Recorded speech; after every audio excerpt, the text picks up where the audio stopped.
Hi నమస్తే, welcome to Mara media. నేను మీ KVR. Vizag steel plant privatisation ఎంత శరవేగంగా జరుగుతుందో చూస్తూనే ఉన్నాం కదా. రోజు దానికి తాలూకా కథనాల్ని మనం చెప్పే ప్రయత్నం చేస్తూ ఉన్నాం. నిన్న మొన్ననే ఇంచుమించు 4,000 మంది పైచీలకు ఉద్యోగులను, కాంట్రాక్ట్ ఉద్యోగులను ఊడబీకేందుకు, వాళ్ళ ఉద్యోగాలను, వాళ్ళ ఉపాధి అవకాశాలు దెబ్బకొట్టేందుకు ఒక జీవో తీసుకొచ్చిన సంగతి మనం ప్రజల దృష్టిలో పెట్టాం కదా. ఇప్పుడు ఇవన్నీ జరుగుతున్న పరిణామాల నేపథ్యంలో విశాఖ ఉక్కు కార్మికులు సమ్మె సైరన్ మోగించారనేది తాజా వార్త.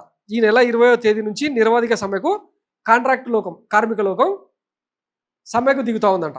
సమ్మెపై ఇప్పటికే కేంద్ర ఉక్కు శాఖ మంత్రికి లేఖ రాసిన కార్మిక సంఘాల నాయకులు, సమ్మెలో పాల్గొననున్న ఆల్ ఇండియా ట్రేడ్ యూనియన్ నేతలు సిహెచ్ నరసింహారావు సిఐటియు ప్రధాన రాష్ట్ర కార్యదర్శి ఆధ్వర్యంలో ఇంకా ఈ ఉద్యమం పెద్ద ఎత్తున నిర్మించేందుకు సిద్ధమైపోతా ఉన్నారట.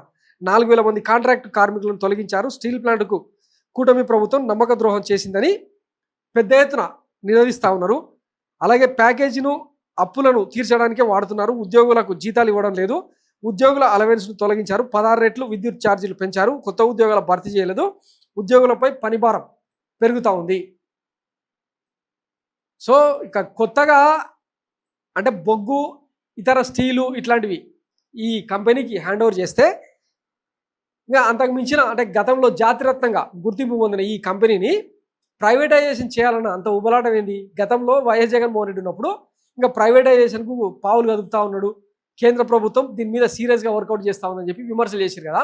తాము అధికారంలోకి వస్తే కేంద్ర ప్రభుత్వం మెడల్ వంచి వాళ్ళ కాళ్ళు గుంజేసి కాపాడుతామని చెప్పిన వాళ్ళు స్వయంగా పార్లమెంటు వేదికగా ఒక ప్రశ్నకు సమాధానంగా విశాఖ ప్రైవేటైజేషన్ ఎంత మాత్రం ఆగదు, ఆపినా ఆగదు అని చెప్పి స్పష్టంగా చేశారు కదా. ఇప్పుడు 4,000 మంది కార్మికుల పొట్టగొట్టేందుకు జీవో కూడా ఇష్యూ చేశారు. ఈ పరిణామాల నేపథ్యంలో రేపు 20వ తారీఖు నుంచి సమ్మె సైరన్ అంట. ఇంకా ఇది ఎటువైపు దారితీస్తుంది?